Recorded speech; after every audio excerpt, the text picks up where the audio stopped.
नमस्ते, मैं आप सबका स्वागत करता हूँ। मेरा नाम है विराट राठौर और मैं आईआईटी बॉम्बे से पास आउट हूँ। बच्चों, आज का हमारा टॉपिक है मैकेनिकल प्रॉपर्टीज ऑफ सॉलिड। तो पिछले लेक्चर के अंदर हमने पढ़ा था हुक्स लॉ के बारे में, स्ट्रेस और स्ट्रेन के बारे में। कि स्ट्रेस हमने देखा था कि स्ट्रेन जो जो स्ट्रेस होता है और जो स्ट्रेन होता है वो एक दूसरे के होता है प्रोपोर्शनल, और अगर हम प्रोपोर्शनलिटी कांस्टेंट आता है तो उसके अंदर हम इंट्रोड्यूस करते हैं मॉडुलस ऑफ इलास्टिसिटी। ठीक है बच्चों, और हमने बात की थी वॉल्यूम स्ट्रेन की, शेयर स्ट्रेन की, लॉन्गिट्यूडिनल स्ट्रेन की। तो हमने काफी ज्यादा देखे थे। हम बात करेंगे अब यंग मॉडुलस की। ठीक है, तो चलिए शुरू करते हैं। Experimental observation show that for a given material the magnitude of strain produce is same whether the stress is tensile और कंप्रेसिव। तो बच्चों, अगर हम एक्सपेरिमेंटल ऑब्जर्वेशन करें, मतलब अगर किसी भी मटेरियल के लिए, तो हम क्या देखेंगे, जो उसका जो मैग्नीट्यूड होगा बच्चों स्ट्रेन का, जो उसके अंदर होगा वो क्या हो जाएगा, जो हम स्ट्रेन जो प्रोड्यूस करेंगे वो सेम होगा जाकि अगर हमारा स्ट्रेस हो या क्या हो, मतलब हमारा कंप्रेस करें हम उसे या स्ट्रेच करें, तो जो हमारा क्या होगा, स्ट्रेन जो होगा वो सेम रहेगा। कि हमारा क्या हो रहा है इसके अंदर, कि हम स्ट्रेन बच्चों हमारा क्या था, स्ट्रेन था हमारा delta L by L, stress था बच्चों हमारा एफ बाई ए। ये हमको ये कह रहा है कि अगर मेरे पास एक रोड है कोई भी, मान लीजिए, ठीक है, तो मैं क्या कर रहा हूं, इसको मैं कर रहा हूं इधर फोर्स लगा रहा हूं, तो ये क्या हो जाएगा, ये मान लेते हैं कि ये जो है इसने लेंथ डेल्टा एल जो है इंक्रीज कर ली। उसी तरह से अगर मैं इसको क्या करूं, इसके अंदर फोर्स लगा दूं मैं उल्टी तरफ, तो ये क्या हो जाता है, मान लेते हैं कि मैं ये मेरा जो है ये कंप्रेस हो गया है और ये जो है लेंथ जो है ये डेल्टा एल ही है। तो इसके अंदर बच्चों हम क्या देखेंगे कि जो हमने कंप्रेस किया है और स्ट्रेच किया है, तो हमारा जो लेंथ है बच्चों वो सेम ही आ रहा है, डेल्टा एल ही आ रहा है। तो इसके अंदर जो हमारा जो स्ट्रेन होगा बच्चों वो रहेगा बच्चों सेम, मतलब डेल्टा एल बाई एल। और इस केस के अंदर भी delta L by L he strain same रहेगा, कि इसके अंदर कंप्रेशन कंप्रेशन हो रहा है पर इसके अंदर हो रहा है स्ट्रेस, मतलब टेंसाइल स्ट्रेस आ रहा है इसके अंदर, हम इसको कर रहे हैं इलोंगेट, स्ट्रेच कर रहे हैं, पर जो केस होगा हमारा स्ट्रेन जो होगा दोनों के केस में होगा सेम।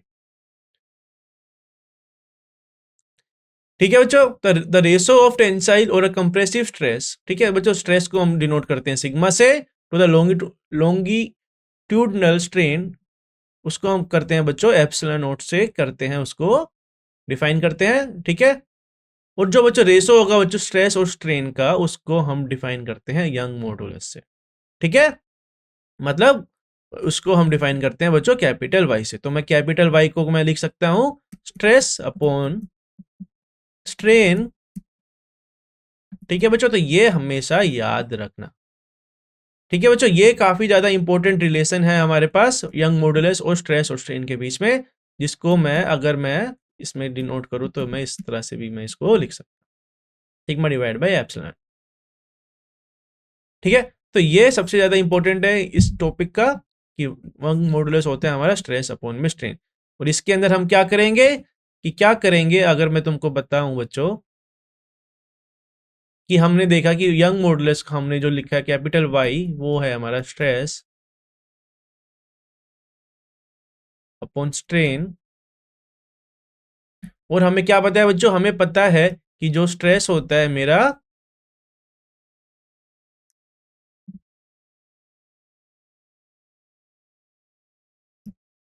स्ट्रेस जो होता है बच्चों वो होता है मेरा एफ अपॉन में ए, और स्ट्रेन होता है बच्चों मेरा डेल्टा एल बाई एन। ठीक है, अगर मैं स्ट्रेस और स्ट्रेन की वैल्यू पुट करूं बच्चों वाई के अंदर, तो मुझे क्या मिलेगा, यंग मॉडुलस कैसे मिल जाएगा, स्ट्रेस जो हो जाएगा वो मिलेगा मुझे F by A divided by delta L by. ठीक है बच्चों, इसको मैं फर्दर सोल्व करूंगा तो मुझे क्या मिलेगा, एफ ओवर ए डेल्टा एल इंटू एल। तो बच्चों वाई मेरा इस तरह से डिफाइन हम इसको कर सकते हैं। ठीक है बच्चों, तो चलिए आगे बढ़ते हैं, कि y हो गया बच्चों मेरा sigma by epsilon not epsilon. ठीक है, तो इक्वेशन जो है मुझे पता है स्ट्रेस जो होता है बच्चों मेरा होता है वो एफ अपॉन में ए, और मेरा जो स्ट्रेन होता है वो होता है मेरा डेल्टा एल अपॉन में एल। हम इसको पुट करेंगे तो हमें y की वैल्यू मिल जाएगी, मतलब यंग मॉडुलस का एक रिलेशन मिल जाएगा F L A delta L के बीच में। ठीक है, Since strain in a dimensionless quantity, the unit of Young modulus is the same as the stress. तो बच्चों जो हमारा क्या कह रहा है कि डेल्टा एल बाई एल जो है हमारा वो क्या है, वो तो हमारा डायमेंशनलेस है, क्योंकि हमें पता है स्ट्रेन जो है डायमेंशनलेस है, क्योंकि वो सेम ही यूनिट का क्या है, एक रेशो है। और पर तो हमारा यंग मॉडुलस की जो यूनिट होगी वो हो जाएगी एफ अपॉन में ए के बराबर हो जाएगी, जो कि है हमारा न्यूटन पर मीटर स्क्वायर। ठीक है, या उसको हम पास्कल भी बोल सकते हैं। तो यंग मॉडुलस का यूनिट हमको पता लग गया कि वो होता है हमारा न्यूटन मीटर पर स्क्वायर या पास्कल हम उसको बोल सकते हैं।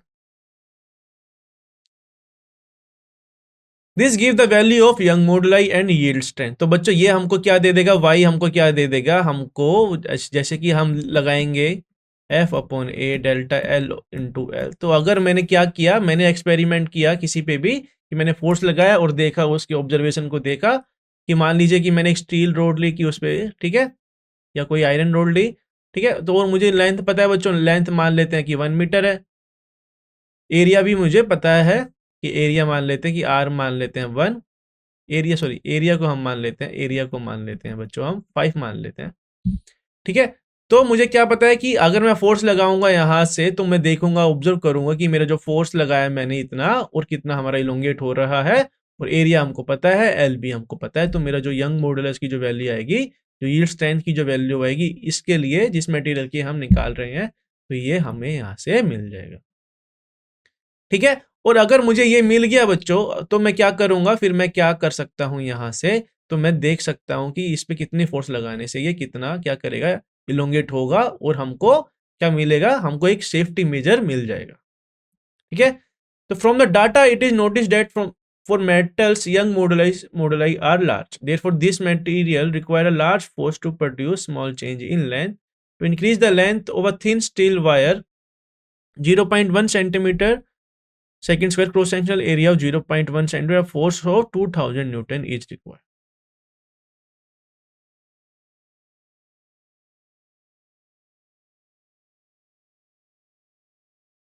कह रहा है बच्चों कि अगर हम देखें बच्चों, हमको पता लग गया कि y की जो वैल्यू होती है वो होती है बच्चों हमारी एफ फील्ड अपॉन में ए डेल्टा एल। तो ये कह रहा है कि अगर इसने ऑब्जर्वेशन देखी, एक एक्सपेरिमेंट किया होगा, तो इसने क्या देखा, तो कह रहा है कि जो इंक्रीज करेंगे हम किसकी, स्टील वायर की लेंथ अगर हम इंक्रीज करेंगे, जिसका एरिया है बच्चों हमारे पास 0.1 सेंटीमीटर स्क्वायर, ठीक है, और एरिया बच्चों अगर हम इसका इंक्रीज कर रहे हैं 0.1% से, और जो उसका जो फोर्स जो मैं लगा रहा हूं वो आ रही है मेरी 2000 न्यूटन। तो मतलब समझ रहे हो कि इतने चेंज के लिए जो है हमको इतनी फोर्स लगानी पड़ रही है। चलिए आगे बढ़ते हैं।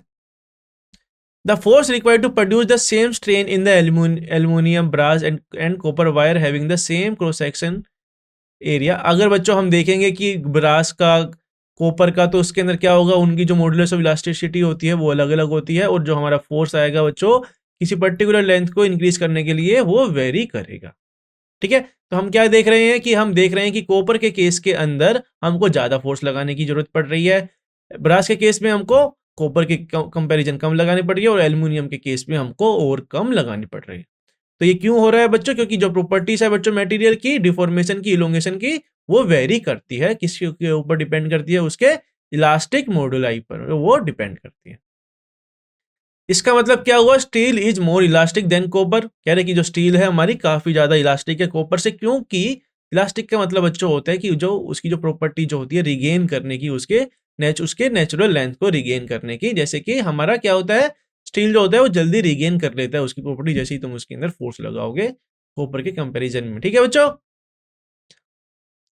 It is the reason for the steel is perfect in heavy duty. तो इसीलिए बच्चों जो स्टील होती है हमारी हैवी ड्यूटी के लिए, अगर हमको ज्यादा लोड वेट के लिए हमको क्या करते हैं, हमारे पास जो मशीनें होती हैं हम स्टील का यूज करते हैं, हमारे डिजाइन के लिए भी हम यूज करते हैं बच्चों।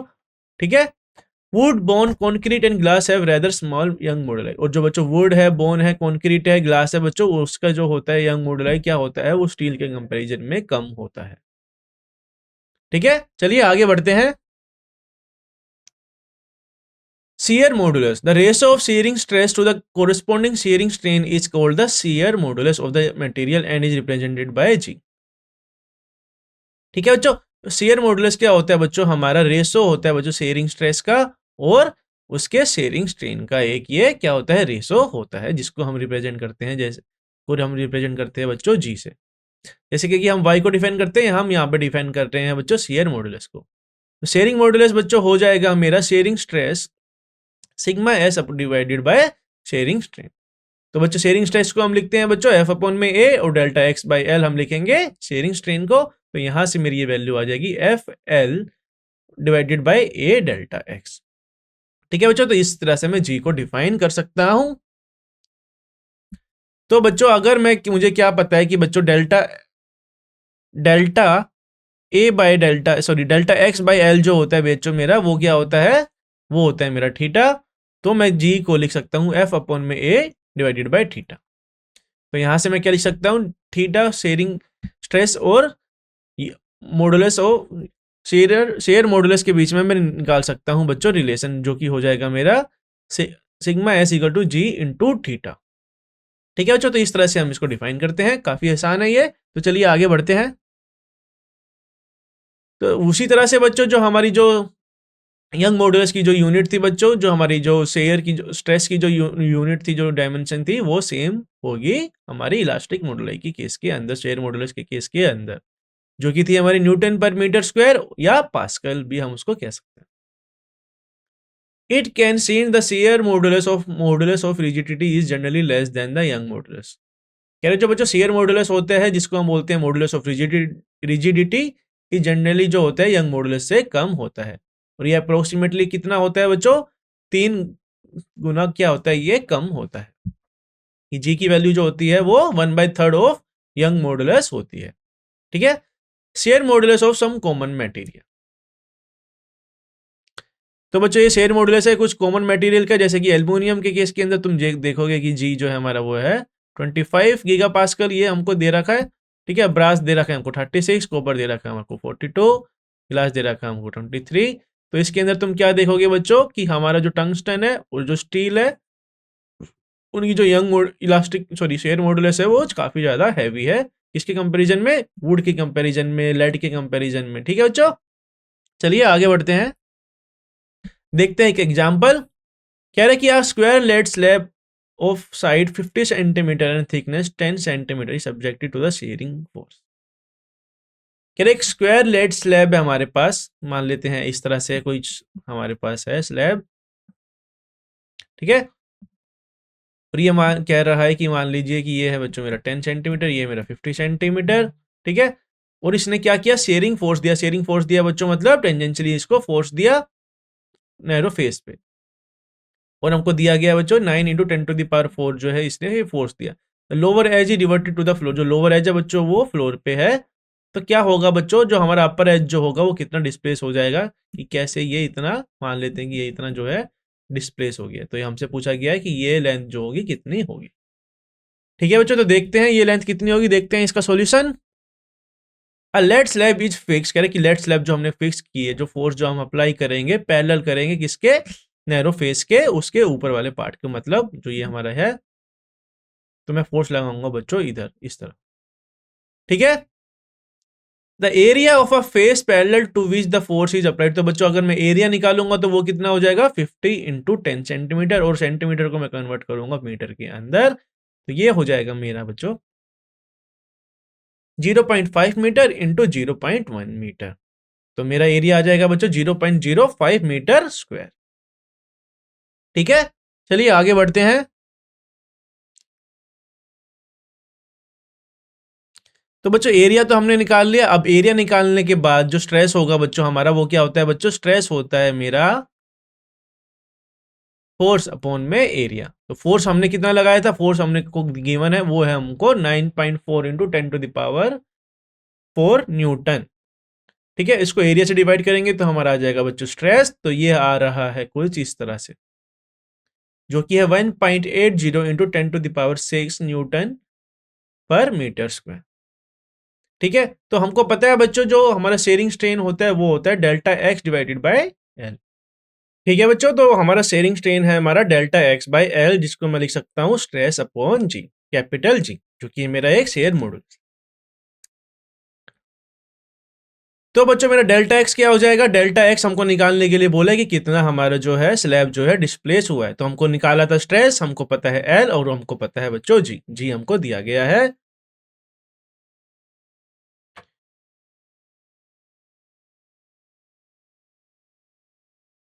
जी बच्चों हमने लिया है वो टेबल से, ठीक है। तो यहां हम पुट करेंगे तो मेरा डेल्टा एक्स जो आ जाएगा वो आ जाएगा बच्चों, ठीक है, stress into L divided by G. Stress हमने निकाला, लेंथ हमको पता है, जी हमने निकाला टेबल से, ठीक है। तो ये यहां से हमारा जो आएगा, जो डेल्टा एक्स जो होगा ये आ जाएगा बच्चों 0.16 mm के करीब, ठीक है।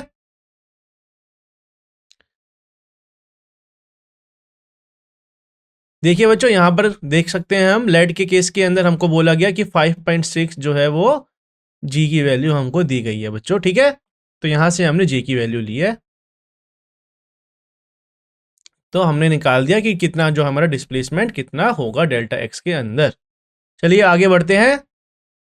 अब बात करते हैं बच्चों हम पॉइजन रेशो की और लेट, ठीक है बच्चों। पॉइजन रेशो क्या होता है इसके बारे में हम बात करते हैं। Lateral strain, strain perpendicular to the applied force, जो बच्चों हमारा जो ऐसे ये है मेरा, इसको मैंने इस तरह से अगर फोर्स लगाया, ठीक है, परपेंडिकुलर जो मैं फोर्स लगा रहा हूं, तो इसमें जो ये डिफॉर्मेशन होगी इसको हम बोलते हैं बच्चों लेटरल स्ट्रेन। और पॉइजन स्ट्रेन, पॉइजन रेशो क्या होती है बच्चों, वो होती है हमारी ratio of the lateral strain to the longitudinal strain,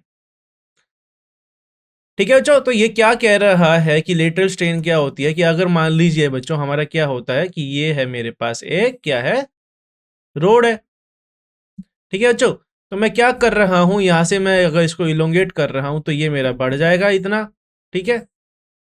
और मान लीजिए कि ये डेल्टा एल बढ़ा है, तो बच्चों हम क्या देखेंगे कि ये तो लेंथ जो है हमारी इंक्रीज हो गई है, तो हमारा क्या होगा, हमारा डायमीटर भी तो हमारा इंक्रीज होगा ना, जो इसका जो पहले ये मोटा है, ठीक है, और हमने क्या किया, इसको स्ट्रेच किया, तो इलोंगेट किया, तो ये क्या हो जाएगा, ये पतला हो जाएगा, ठीक है। इसके डायमीटर क्या क्या हो जाएगा, हमारा डायमीटर जो ये डी रहेगा मान लेते हैं, तो यहां से क्या हो जाएगा, इसका जो डायमीटर होगा मान लीजिए डी डैश, वो क्या हो जाएगा, डी डैश जो होगा वो होगा हमारे डी से छोटा। क्यों होगा बच्चों छोटा, क्योंकि हमको पता है जैसे ही हम इसका ये वॉल्यूम है, जैसे ही हम इसको ज्यादा बढ़ाते रहेंगे तो ये कम होते जाएगा, ठीक है। जैसे कि हम क्या देखते हैं, गोल्ड लेते हैं, फिर उसको जैसे कि हमारे पास गोल्ड क्या होता है, एक बार में सॉरी गोल्ड है हमारे पास, गोल्ड बार है, तो हम इसका जो वायर बनाते हैं तो क्या करते हैं, हम इसको छोटा छोटा इसको करने लग जाते हैं, तो इसका डायमीटर क्या होने लग जाता है, छोटा होने लगता है। और इसी डायमीटर के छोटे होने को इसके जो शेप है बच्चों हमारा, उसको हम बोलते हैं लेटरल स्ट्रेन। और पॉइजन रेशो बच्चों हमारा होता है रेशो किस किस का, लेटरल स्ट्रेन का और लॉन्गिट्यूडिनल स्ट्रेन का होता है, मतलब delta D by D divided by delta L by L, ठीक है। इस तरह से हम पॉइजन रेशो को करते हैं डिफाइन। तो चलिए आगे बढ़ते हैं। पॉइजन रेशो होता है बच्चों एक मटेरियल प्रॉपर्टी, ठीक है। ये हमारी होती है बच्चों डायमेंशनलेस क्वांटिटी, क्योंकि हमने देखा था ये रेशो था हमारे स्ट्रेन का, और स्ट्रेन हमारी जो होती है वो खुद ही एक डायमेंशनलेस क्वांटिटी होती है। स्टील के केस के अंदर जो बच्चों पॉइजन रेशो आती है वो आती है बच्चों इतना कुछ 0.28 से लेके 0.30 के बीच में, और एल्यूमिनियम के लिए आती है बच्चों ये 0.33 कुछ करीब करीब ये इतना आता है, ठीक है। चलिए आगे बढ़ते हैं। अब बात करते हैं बच्चों हम इलास्टिक पोटेंशियल एनर्जी की। इलास्टिक पोटेंशियल एनर्जी की बात करते हैं, मतलब क्या कह रहा है कि अगर बच्चों क्या होता है, जैसे कि मैं इस पे फोर्स लगा रहा हूं बच्चों, तो ये मेरे पास स्प्रिंग मान लेते हैं, हम स्प्रिंग का केस ले लेते हैं पहले ताकि तुमको अच्छे से समझ पाए कि मैंने स्प्रिंग ली तो ये हो गई बच्चों डिफॉर्म, ये हो गई बच्चों कंप्रेस, तो क्या होगा, इसके अंदर एक एनर्जी आ जाती है, एक स्प्रिंग एनर्जी आ जाती है, ठीक है बच्चों। उसी तरह से क्या होता है, हमारे जो नॉर्मल जो होते हैं मटेरियल होते हैं, जैसे स्टील हो गया, लेड हो गया, एल्युमिनियम हो गया, कोई भी अगर मैं एक रोड मानूं, ठीक है, तो मैं इसको जो कंप्रेस करूंगा, चाहे इसका जो डेल्टा एल होगा, जो बच्चों चेंज इन लेंथ होगा, वो ज्यादा ज्यादा छोटा होगा, पर क्या होगा इसके अंदर वो कुछ ना कुछ तो होगा, पर ये क्या करेगा, एक अपने अंदर जैसे ही मैं इसके अंदर फोर्स लगा रहा हूं और ये कुछ इलोंगेट हो गया, तो इसके अंदर क्या होगा, एक एनर्जी स्टोर हो जाएगी, जिसको हम बोलते हैं इलास्टिक पोटेंशियल एनर्जी। या तो वो स्ट्रेच करो तब भी उसके अंदर एनर्जी आएगी बच्चों, या तो उसको तुम क्या करो कंप्रेस करो तब भी उसके अंदर एनर्जी आएगी, ठीक है। तो ये कितनी एनर्जी होगी, कैसे कैसे रिलेट होगी, ये हम देखते हैं, चलिए देखते हैं।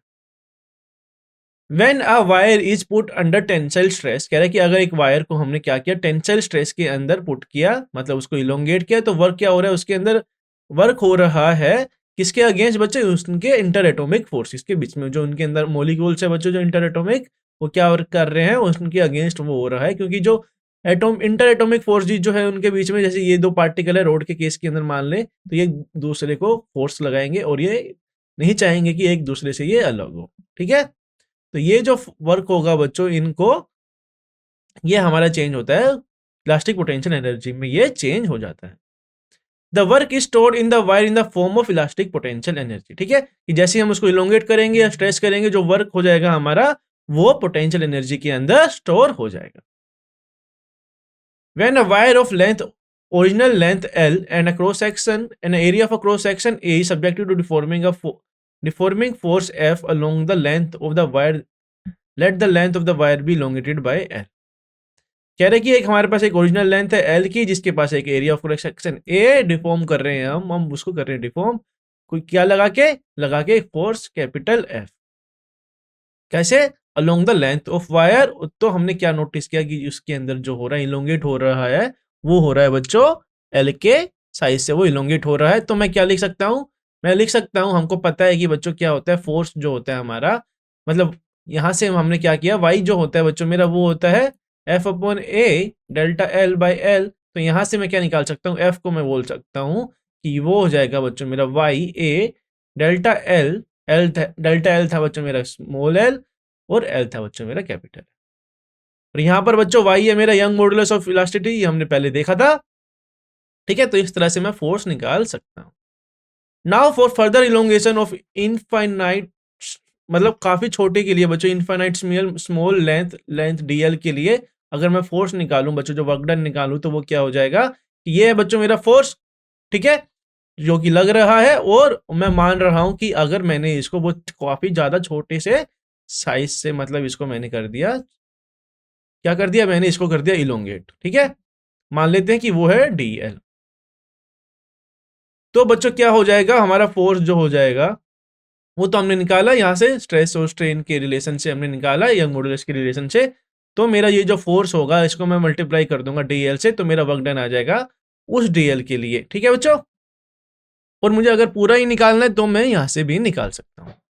Therefore, the total amount of work done W is increasing the length of the wire from, तो जो हमारा जो वायर है बच्चों वर्क डन हो रहा है, वो हो रहा है L से लेके L प्लस स्मॉल l के बीच में वो हो रहा है, जहां से L जो है बच्चों मेरा जीरो है, जीरो से लेके L तक ये जा रहा है। तो बच्चों मैं अगर इसको इंटीग्रेट करूंगा, अगर मैं वर्क डन निकालूं जीरो से लेके L तक, मैं मान रहा हूं जो फोर्स लग रहा है वो मेरा लग रहा है Y A L upon L D L, ठीक है। तो यहां से मैं क्या देखूंगा, इसको मैं करूंगा इंटीग्रेट, तो ये हो जाएगा बच्चों एल स्क्वायर बाई टू, फिर ये आ जाएगा बच्चों Y A by two into L square by L. इसको मैं सिंपली फिर से आगे सोल्व करूंगा, तो मेरा मुझे क्या मिलेगा, मुझे मिलेगा बच्चों हाफ वाई, मतलब Young modulus into L by L का square into A L. L by L बच्चों हमारा होता है हमारा स्ट्रेन, ए एल होता है बच्चों मेरा वॉल्यूम, ठीक है। तो वाई है बच्चों मेरा यंग मॉडुलस, ठीक है, एल और एल है मेरा बच्चों स्ट्रेन, ए एल है बच्चों मेरा वॉल्यूम ऑफ द वायर, ठीक है। तो अगर मैं यंग मॉडुलस की जो वैल्यू है बच्चों, मैं अगर इसके अंदर पुट करूं, यंग मॉडुलस हमने देखा था वो था बच्चों हमारा stress upon strain,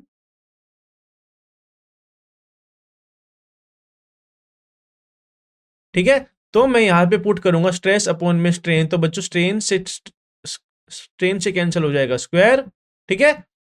young modulus को अगर मैं लिख रहा हूं स्ट्रेस अपॉन स्ट्रेन, ठीक है, स्ट्रेन से कट जाएगा बच्चों ये स्क्वायर, तो ये क्या हो जाएगा बच्चों, half stress into strain into volume of the wire. तो बच्चों इसी तरह से हम क्या करेंगे, एनर्जी को डिफाइन करते हैं, ठीक है। पोटेंशियल एनर्जी, जैसे कि क्या हुआ, हमने क्या किया, हमने एक रोड को क्या किया, इलोंगेट किया, तो हमने क्या निकाला, इसके अंदर से निकाला स्ट्रेस। स्ट्रेस क्या है हमारा, एफ अपॉन में ए, हमने निकाला स्ट्रेन निकाला, ठीक है, स्ट्रेन निकाला, वो होता है मेरा बच्चों डेल्टा एल बाई एल, की कितने लेंथ से हमारा चेंज हुआ है अपॉन में टोटल लेंथ, और वॉल्यूम ऑफ द वायर हमको पता ही होता है, ठीक है बच्चों। तो इस तरह से मैं, अगर मुझे ये तीनों चीजें पता है, तो मुझे क्या पता है बच्चों, तो मुझे पता है इसकी जो हमारी पोटेंशियल एनर्जी है उसके अंदर कितनी है वो हम मुझे पता है। ठीक है, तो चलिए आगे बढ़ते हैं। The work is stored in the wire in the form of elastic potential energy. जो बच्चों वर्क होता है बच्चों वायर के अंदर जो स्टोर होता है किसी रोड के अंदर या किसी के अंदर भी मान लीजिए, तो वो होता है स्टोर्ड ऐसा पोटेंशियल एनर्जी जिसको हम रिप्रेजेंट करते हैं बच्चों कैपिटल यू से। तो इसी तरह से मैं बच्चों अगर मैं बात करूं तुमको कि मैं बोलूं कि जो पोटेंशियल एनर्जी होगी बच्चों पर यूनिट वॉल्यूम वो कितनी हो जाएगी, वो हो जाएगी बच्चों मेरी, क्योंकि हमने देखा था कि जो एनर्जी थी बच्चों वो थी हमारी स्ट्रेस, स्ट्रेन इनटू वॉल्यूम। ठीक है बच्चों, तो हमको अभी पोटेंशियल एनर्जी कैसे निकालनी है, पर यूनिट वॉल्यूम निकालनी है। तो वॉल्यूम को मैं क्या करूंगा बच्चों, वॉल्यूम को मैं ले जाऊंगा इधर। ठीक है, तो इसको मैं कर दूंगा यहां से हटा दूंगा, तो इसको मैं डिवाइड कर रहा हूं बच्चों, ये है बच्चों मेरा U, ये है बच्चों मेरा V।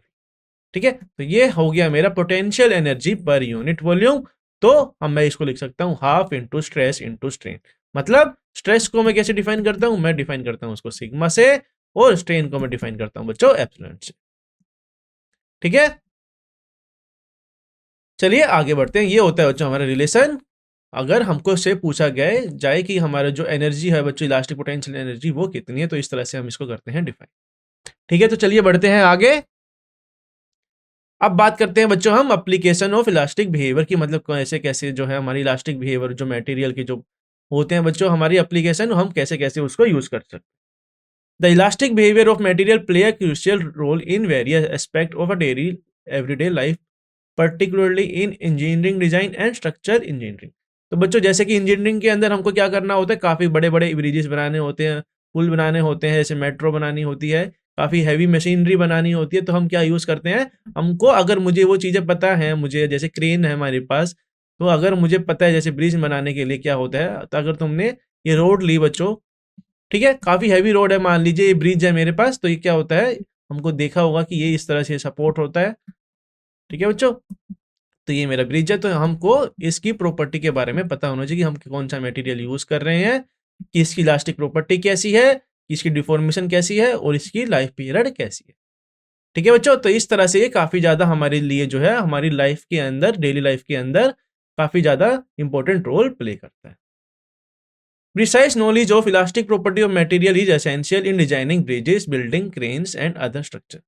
तो बच्चों अगर हमें पता है बच्चों इलास्टिक प्रॉपर्टी की, उसका यंग मॉडुलस कितना है, वो कितना स्ट्रेस ले सकता है, कितना स्ट्रेन ले सकता है, तो हमें काफी ज्यादा आसानी होती है उसके, मतलब उसकी बिल्डिंग में, उसके बिल्ड करने को उसको आसानी होती है। तो हमको ये काफी, मतलब ये प्रॉपर्टीज जो है हमको पता होनी चाहिए इलास्टिक प्रॉपर्टी, अगर हमको काफी ज्यादा जो है बिल्डिंग क्रेन्स बनानी है या ब्रिजेस बनाने हैं, तो उनके लिए हमको पता होना चाहिए। जैसे कि मान लीजिए बच्चों की अगर मैं तुमको बोलूं कि मेरे पास 1000 किलो का क्या है, 1000 किलो का एक वेट है, जिसको तुमको एक रोड के ऊपर क्या करना है, मतलब लटकाना है या किसी स्ट्रिंग से लटकाना है। ठीक है, तो मैं तुमको क्या बोलूंगा कि मैंने बोला कि तुमने ये इसके ऊपर रखा। ठीक है, तो ये किस किस के ऊपर डिपेंड करेगा, कि मान लीजिए कि कोई दूसरा मटेरियल है, ये कोई ऑब्जेक्ट है मेरा, और मैं कोई मटेरियल यूज कर रहा हूँ, मान लेते हैं एल्युमिनियम, ब्रास, कोई भी तुम बोल सकते हो। तो इसके अंदर ये किस किस के ऊपर डिपेंड करेगा कि ये कि जो फोर्स लगेगा बच्चों इसके अंदर क्या हो सकता है, कि मान लीजिए कि अगर ये ज्यादा फोर्स लगाएगा इसके ऊपर, अगर इसका यंग मॉडुलस जो है बच्चों कांस्टेंट जो है, मॉडुलस इलास्टिसिटी कम है, तो ये क्या करेगा, डिफॉर्म जल्दी हो जाएगा, और ये क्या करेगा बच्चों, ये जो है इसकी साइज जो है वो चेंज हो जाएगी। ठीक है, साइज चेंज हो जाएगी, मान लीजिए कि ये इतना हो गया, छोटा हो गया, तो हमको ये पता होना चाहिए मशीनरी के अंदर, ताकि ये जो है काफी, जो इसका जो टाइम पीरियड, जो बच्चों इसका जो लाइफ टाइम है वो बढ़ सके। ठीक है बच्चों, तो हमको ये काफी ज्यादा इंपॉर्टेंट चीजें है, अगर हमको पता है इलास्टिक प्रॉपर्टी, तो हमको इनको बनाने के लिए काफी ज्यादा आसानी हो सकती है। ठीक है, जैसे देखते हैं बच्चों क्रेन्स एंड लिफ्ट की जैसे कैपेसिटी होती है बच्चों, हमको पता है क्रेन्स और जो लिफ्टिंग कैपेसिटी होती है हमको वो जैसे डिफाइन की होती है, जैसे हमने लिफ्ट के अंदर देखा होगा कि उसके अंदर लिखा होता है कि 10% आर अलाउड, कि 480%, मतलब 480 किलो इज इनफ। तो इस तरह से हमने देखने को मिलता है बच्चों ये। ठीक है, तो हमारे डेली लाइफ के अंदर ये यूज होता है। तो अभी देखते हैं, to determine the thickness of a steel rope required for a crane with lifting capacity of 10 metric ton, की कह रहा है कि अगर हमको एक हमारे पास क्रेन है जिसको उठाना है 10 मेट्रिक टन, ठीक है, और we use the yield strength of mild steel, और हम यूज़ कर रहे हैं बच्चों, हम स्टील यूज़ कर रहे हैं जिसका जो है स्ट्रेस है वो हो जाएगा बच्चों 300 इंटू 10⁶ न्यूटन मीटर स्क्वायर। तो एरिया बच्चों हमको दिया गया है ए, तो इस तरह से मैं क्या निकाल लूंगा, और एरिया बच्चों ये क्या डिपेंड करेगा मेरा, क्योंकि फोर्स हमने देखा था वो होता है बच्चों हमारा, सॉरी स्ट्रेस हमारा होता है बच्चों, हमको पता है एफ अपॉन में ए होता है, तो एफ हमारा क्या है कि उसका जो वेट है वो कितना लग रहा है, और एरिया हमको दिया गया है। तो इस तरह से मैं क्या निकाल लूंगा कि कितना एरिया होना चाहिए हमारी रोप का, कि ताकि वो जो है वेट जो है 10 मेट्रिक टन जो है उठा पाए। ठीक है बच्चों, तो वेट हमने ले लिया इसके अंदर 10 मेट्रिक टन, मतलब 10⁴ किलोग्राम इंटू 9.8 मीटर पर सेकंड स्क्वायर, ये हमारे फोर्स ड्यू टू ग्रेविटी, ये जो लगेगा मतलब वेट जो हमारा लगेगा, और ये बच्चों हमारा सिग्मा वाई जो है दिया गया है। तो इस तरह से मेरी जो एरिया होगी बच्चों हमारी स्टील रोप की, हमको एरिया वो पता होना चाहिए, क्योंकि अगर मैंने यूज किया बच्चों 3.3 जो है, अगर मैंने यूज किया इतना डायमीटर, अगर मैंने उसका यूज किया कि इतना एरिया उसका होना चाहिए कि 3.3 10⁻⁴ मीटर स्क्वायर से उसका क्या होना चाहिए, एरिया ज्यादा होना चाहिए। अगर ये से कम हुआ तो ये टूट जाएगा बच्चों। ठीक है, जो हमारी जो रोप होगी स्टील रोप वो टूट जाएगी क्रेन की। तो इस तरह से काफी ज्यादा जो है हमारे डेली लाइफ के अंदर ये यूज होता है। ठीक है बच्चों, तो आज के लिए इतना ही, हम मिलते हैं नेक्स्ट लेक्चर में। Thank you very much.